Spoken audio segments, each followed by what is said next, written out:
IFM News. IFM News. IFM News. Lokal.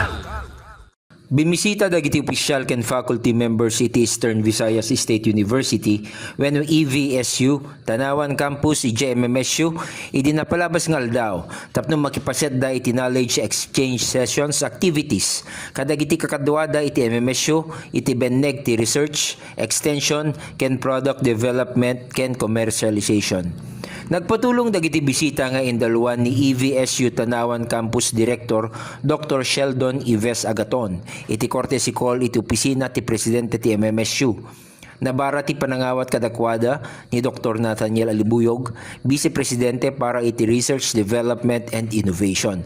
Kalpasan na nagtitipon ti delegasyon iti EVSU abuklen ti 29 nga administrador ken faculty members iti MMSU Social Innovations and Partnership Hub. Anak aangayan dagiti exchange sessions nga isumet iti exchange activities. Para iti IFM News, Idol Glenn Batuyong, Tatak IFM. IFM News. IFM News. IFM News. Lokal.